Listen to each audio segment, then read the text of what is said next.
बिस्मिल्लाहिर्रहमानिर्रहीम। स्टूडेंट्स, आज ये हमारा 10वां लेक्चर है और हम आज इंशाल्लाह चैप्टर नंबर 2 स्टार्ट कर रहे हैं। Chapter number 2 real number. Chapter का नाम है आपके पास रियल नंबर, ये मैंने पहले से लिखा हुआ है। चैप्टर नंबर 2 लेवल 8 का। तो इसमें पहला जो रियल नंबर को हमें पढ़ना है, तो उससे पहले आपको रेशनल नंबर को समझना होगा। रेशनल नंबर क्या है, क्योंकि रियल नंबर की डिफिनेशन तब तक समझ में नहीं आएंगे जब तक आपको रेशनल और इरेशनल का पता ना हो। तो बेटा देखें, what is rational number. Rational number देखें, वो तमाम नंबर जो आप पी अपान क्यू की फॉर्म में लिख सकते हो। ऐसा नंबर जो पी अपान क्यू, अब ये पी क्यू इंग्लिश का कोई वो नहीं है, ये बल्कि ये इंटीजर्स को शो कर रहा है। मतलब ऐसा तमाम नंबर जो पी अपान क्यू की फॉर्म में लिख सकते हो उसको कहते हैं रेशनल नंबर। अब ये पी अपान क्यू, तो अब ये पी अपान क्यू है क्या चीज, तो ये इंटीजर है। P upon Q belongs to integer and Q is not equal to 0। ऐसा तमाम नंबर जो पी अपान क्यू की फॉर्म में लिख सकते हो वो रेशनल नंबर है। और पी अपान क्यू आपके पास इंटीजर है, और इंटीजर आपको पता है माइनस सारी चीजें हैं, माइनस के डिजिट सारे, फिर 0 प्लस वाले सारे, ये इंटीजर है। इसका मतलब ये दोनों नंबर इंटीजर्स होना चाहिए। अब इंटीजर में 0 भी आ रहा है, इंटीजर में 0 भी आ रहा है, तो क्यों 0 नहीं होना चाहिए। चलिए आपको एग्जांपल से समझाते हैं। मिसाल के तौर पर 4/2, तो ये रेशनल नंबर है क्योंकि ये भी इंटीजर है, ये भी इंटीजर है। ठीक है, 4/0 तो ये इंटीजर नहीं होगा क्योंकि क्यू 0 के बराबर, सिर्फ क्यू 0 नहीं होना चाहिए, बाकी कोई भी इंटीजर हो सकता है। 8/-1 तो ये भी आपके पास क्या है, रेशनल नंबर है। तो रेशनल के लिए जरूरी है बेटा पी अपान क्यू की फॉर्म में हो और क्यू 0 के बराबर ना हो। अगर मैं सिर्फ यहां पे 10 लिखता हूं तो ये क्या रेशनल होगा, नहीं होगा जी? हाँ जी होगा, क्योंकि किसी भी चीज के नीचे कुछ नहीं है तो उसके नीचे 1 है, ये लाजमी होता है 1, ये आपको याद होना चाहिए। और ऊपर पावर में कुछ नहीं है तो पावर भी 1 होता है, आगे कुछ नहीं है तो आगे प्लस होता है। ये 3 चीजें याद रखिएगा। आगे कुछ नहीं है तो आगे प्लस है, पावर में कुछ नहीं है तो इसका मतलब 1 है, नीचे कुछ नहीं है तो उसका मतलब 1 है। तो ये 10, कोई भी 8, ये भी रेशनल नंबर है, 7 ये भी रेशनल है। तो ये तमाम चीजें रेशनल नंबर कहलाता है।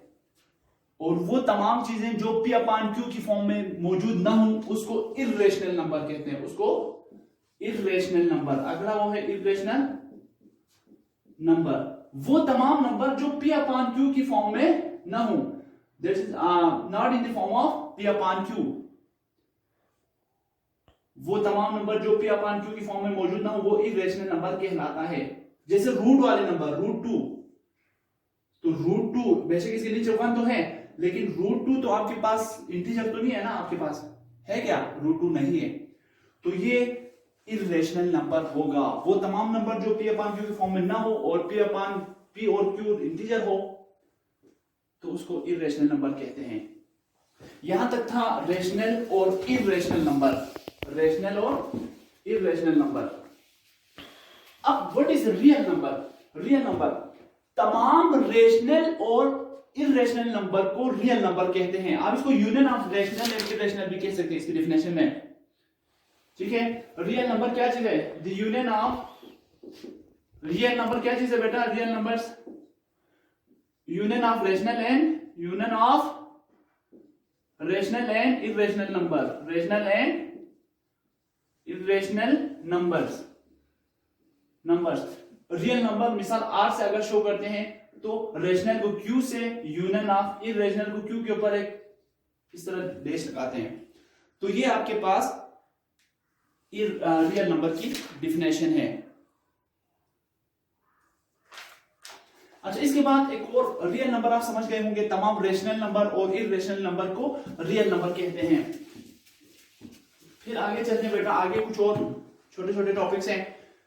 Terminating decimal fraction and non terminating, ये तो बहुत आसान है, ये आप 7 लेवल पे हम करके आ चुके हैं, बड़े अच्छे तरीके से हमने किया था इसको। Terminating and non terminating decimals.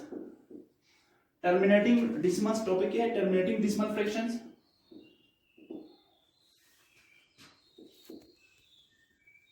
और दूसरा आपके पास है non terminating decimal, non terminating decimal fraction चलिए जल्दी लिखता हूं।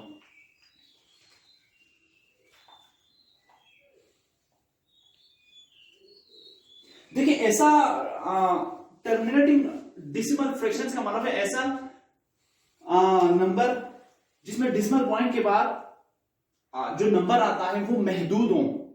मिसाल के तौर पर आपके पास मैं लिखता हूं 1/5।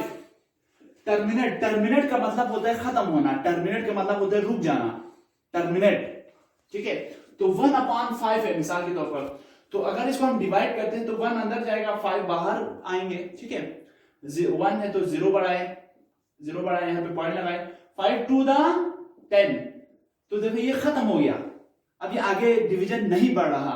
तो इसका मतलब है ये जो है ये टर्मिनेटिंग डेसिमल फ्रैक्शन है, टर्मिनेट हो गया, खत्म हो गया, समझ में आ गया ना। अब इसी तरह अगर मैं आपको कहूं 9/7 चले, 9/7, इसको जरा देखिएगा। इसके एग्जांपल में आप अभी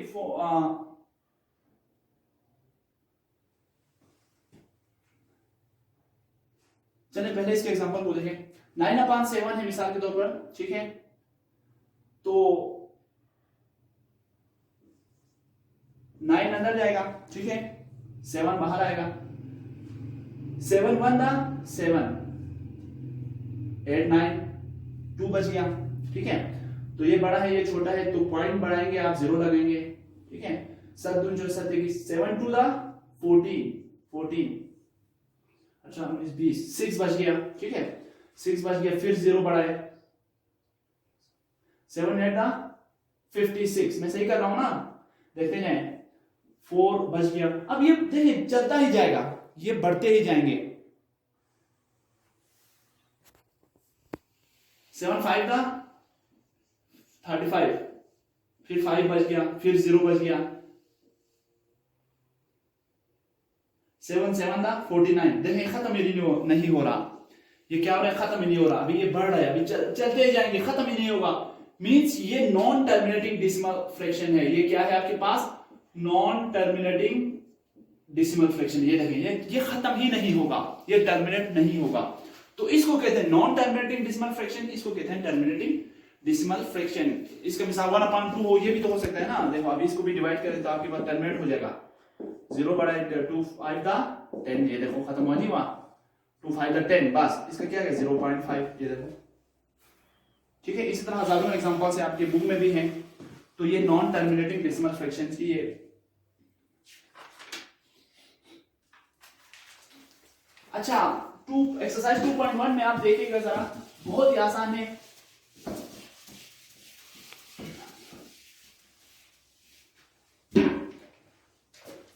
exercise 2.1, convert the following rational number into decimal fraction. Simple है, यही जो मैंने अभी आपको किया है ना, यही क्वेश्चन है, यही क्वेश्चन बना के इन्होंने दिया हुआ है। 2.1 में 2 क्वेश्चन है, question number 1 and question number 2। यहां पे जो मैंने आपको समझाया था वो क्वेश्चन नंबर 1 है, यहाँ पे जो नॉन टर्मिनेटिंग ये समझाया था वो क्वेश्चन नंबर 2 है, बस इतना इजी है। देखो पहला सवाल है आपका 5/7, convert the following rational number into decimal fractions and separate terminating and non terminating decimal. आपने फिर टर्मिनेटिंग और नॉन टर्मिनेट को सेपरेट करना है, तो आप ये हल करेंगे तो पता चल जाएगा ना कौन सा टर्मिनेटिंग है कौन सा नॉन टर्मिनेटिंग है। तो 5/7 अगर आप करेंगे तो 7 0 बढ़ाए 0 लगाए, 7 7 49, 49, 1 इधर आ गया, 0 बढ़ाए 7 1 7, 8 9 10, 3 बज गया, 7 4 28, 7 28, 2 बज गया, 7 2